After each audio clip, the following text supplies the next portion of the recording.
Ladies and gentlemen, welcome to my Week 6 NFL predictions. I hadn't been counting my record before now, so we're currently 0-0, but going forward, it'd be a great time to start doing that. Without further ado, let's get right into it. Thursday Night Football, we have the Eagles versus the Giants. I'm going to take the Eagles in a 24-10 win. Jackson Dart, he didn't look very good last week, looked a little rough. The Eagles did too. I think they're going to get the passing game under better orders. They got to get A.J. Brown the ball. They haven't been doing a good job of doing that. Even the run game has been lackluster this year. Not expected after the amazing season Saquon had last season, but I think the Eagles will get it done on Thursday night primetime. Our tea and crumpet game in the morning, we have the Broncos and the Jets. Give me Denver 21-7. Justin Fields has been all right, but I'm not a huge fan of that Jets offense, and the defense is lackluster, very lackluster. Considering they brought in Aaron Glenn, I think the expectations were up here, the production's down here. It has not been very good. It's not entirely on specific players. The units themselves have not played good. Just it's an all-around team effort. They haven't looked very solid. So I'll take Bo Nix and the Broncos to get the win overseas. Our first noon game, the Cardinals face the Colts. Give me the Colts 27-20. Kyler Murray and the Cardinals have looked better at times. They blew an embarrassing game last week against the Titans. I mean, as long as they can hold on to the ball at the 1 yard line, looking at you, DeMarco, then they'll be doing better. And I do trust that the Colts will get it done under Daniel Jones. I mean, he's been cooking all season. I don't know if it was the Kevin O'Connell magic or what it was, but they've just been absolutely electric. So I trust Daniel Jones will get that one done, and the Cardinals will probably fuck up again. Next up, we have the Seahawks and the Jaguars. The Seahawks are coming off of a loss against the Buccaneers, but it was a tough one, man. Sam Darnold played great. It was a tough pill to swallow. The interception at the end, I mean, it's back-breaking, but it sucks that the defense just couldn't give them enough grace period or one mistake doesn't end it, but it's big-time football. You got to go down there and finish games. The Jaguars, on the other hand, did that last week. They had a huge win versus the Chiefs. Trevor Lawrence played one of the best games I've seen from him in quite some time. I do think Seattle will get this one done, though. I don't know if the Jaguars' defense can hold Seattle's passing game. And Jackson Smith-Njigba continues to truly break out in my mind. He was great last year, but something about that Sam Darnold, Smith-Njigba connection has just been elite all season. Then we have the Chargers and the Dolphins. I don't want to watch this game. The Chargers are going to kill the Dolphins. I'm not a fan of Mike McDaniel. I haven't been. That's on record. I don't like the Dolphins offense. I haven't since 22, 23 maybe. And now with Tyreek being down, it's not looking good. I think the Chargers will get it done. It should be a pretty big win for him. Justin Herbert's been playing some of the best ball, if not the best ball of his career.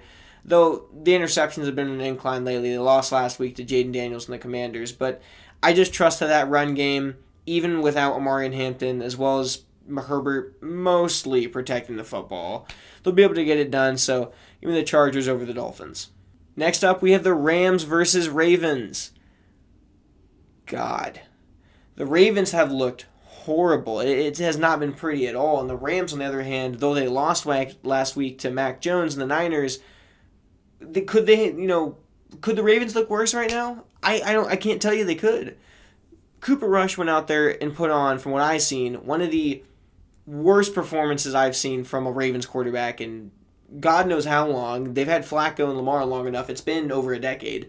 That was terrible.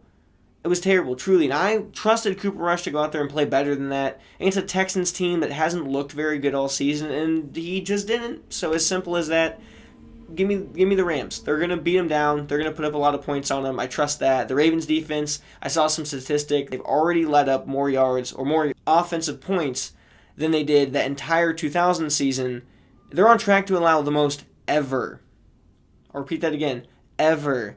That's terrible. Give me the Rams offense. They're just going to beat up on the Ravens. Next up, we have the Cowboys-Panthers. Give me Dallas 21-17. I don't think it's going to be too bad. I think Bryce Young, minus a mistake per game, has actually been pretty solid. But I think Dallas' passing offense, specifically Dak and George Pickens, they'll be able to put up a good enough fight against the Panthers to close them out. It'll be closer than some might think, because I'm not a huge fan of Dallas' defense. But I will still take the Cowboys to beat the Panthers. Then we have the Patriots and Saints. My boy Drake May. I've been on record loving that man since he was in the draft. He put up a heater against Buffalo. I mean, one of the best games all season. That's saying something. There's been classics galore all season. I think Drake May is going to get it done versus the Saints. I'm going to say 20-13. I think the Saints will put up some points. They're not terrible. They're bad. It's not the worst team I've ever seen. Spencer Rattler's been pretty solid. I do like Juwan Johnson. They have weapons over there in New Orleans. It just won't be enough to beat the Patriots. So give me Drake May and that Patriots offense to push them over the edge. Then we have Browns Steelers, my upset of the week. Give me Cleveland 17-14. I think they'll get it done. Listen, they put up a good performance against my Vikings last week in London. Took us to the wire. I think they can beat that Steelers team. I really think they can. I haven't been a fan of the Steelers offense all season. They've had spurts they've looked great against my team. But they've also had spurts where they did not look good. And Dylan Gabriel, man, I mean, he played good enough. They trusted the ability to trade Joe Flacco and make Shedeur Sanders the QB2, which is apparently a story for itself. But Dylan Gabriel, man, just went out there, just baked up the Vikings secondary. I think he'll be able to do the same thing against a better secondary in Pittsburgh. I think he'll be able to get it done. It's my upset of the week. It might be a hot take. It for sure is. But you know what? I think they'll get it done. Then we have the Titans versus the Raiders. That's got to be the worst game anyone could have written on paper. That is terrible. Geno Smith, I don't know what it is. All season, he has been garbage. There's nothing kind I can say about Geno Smith. It's like he can't see the defenders out there. I don't know what happened from Las Vegas or Seattle to Las Vegas, but whatever it was, Geno's gone. I don't know what it is. If it's age, if it's not even coaching. He was with Pete Carroll in Seattle, so to me it's a mystery as to why he's just suddenly gone. He's not Geno Smith anymore. The Titans don't look much better. Give me the Raiders 13-10. I mean, it's not going to be pretty. It's not going to be good.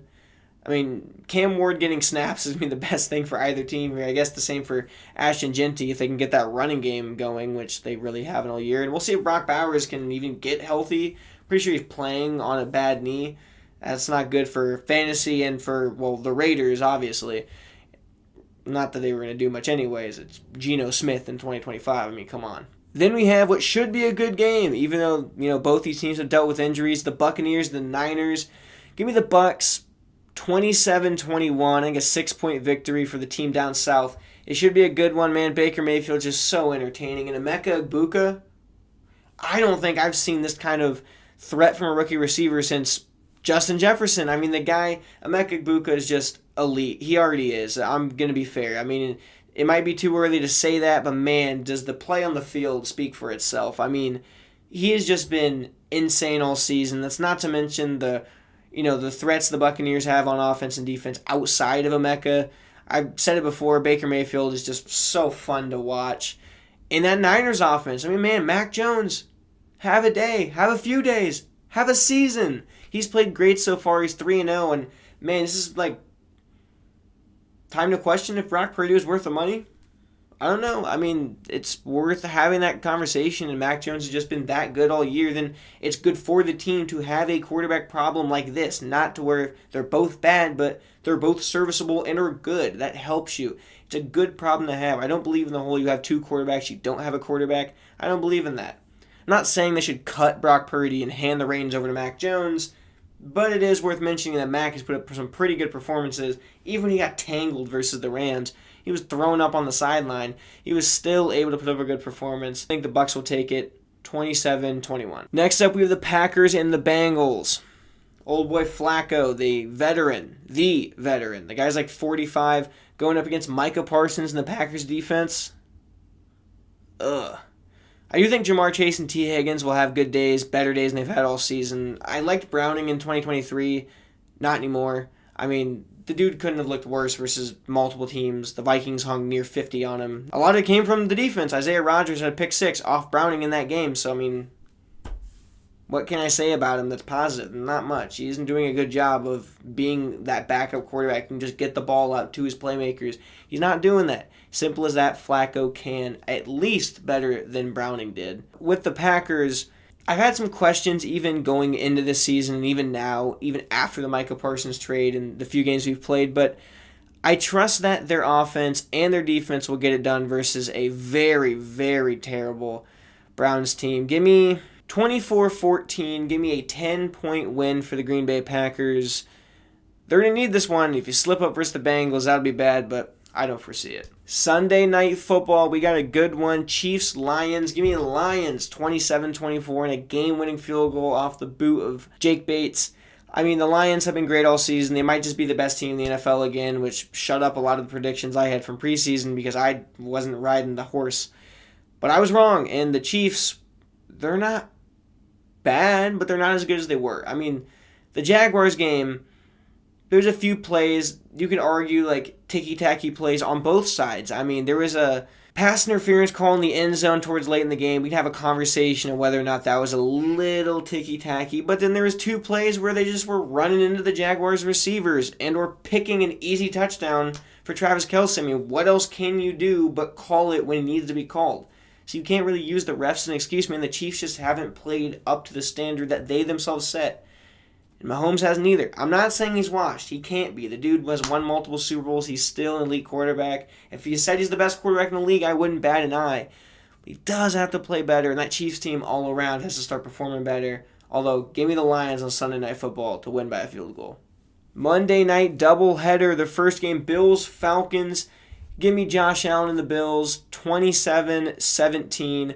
I don't hate Michael Penix. He's pretty solid, especially for a second-year guy with less starts than if he had started a whole season. So he still has very minimal experience. Bijan in that run game, they're as deadly as you can be. Those guys are great.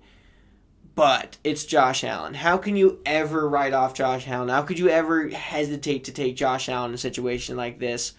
Although the Patriots last week, I still take Josh Allen and the Bills to win this game. I mean, what can I say? That Bills offense is just so potent. And the Falcons defense, albeit solid, I've seen a lot of holes in it. I do like some of the rookies, Billy Bowman, Xavier Watts. Those guys have been electric all season, as well as like the edge rushers, Jalen Walker, James Pierce Jr. as well. But I think Josh Allen will get it done. Give me Buffalo to win this one, 27-17.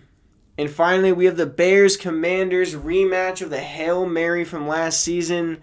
Give me the Commies 20-17. I trust that Jaden Daniels can get this one done again with some of the weapons they have, like Deebo Samuel. No matter what, from what we've seen from Jaden Daniels, it's hard to count him out. I don't hate this Bears team. They're solid. They play good offense at times, good defense at times, and then bad offense and bad defense at times. They have to find the good in-between to really get to a winning standard. They had a good win a few weeks ago against the Cowboys. I believe they scraped out a win last week as well. But I think the Commanders will get this one done. 2017. It'll be a close one, but I think they'll get this one by a field goal. And with that, I want to thank you for watching. And hey, if you enjoyed the video and want more content like this, drop a like and make sure, most importantly, to subscribe to the channel. And have an awesome day.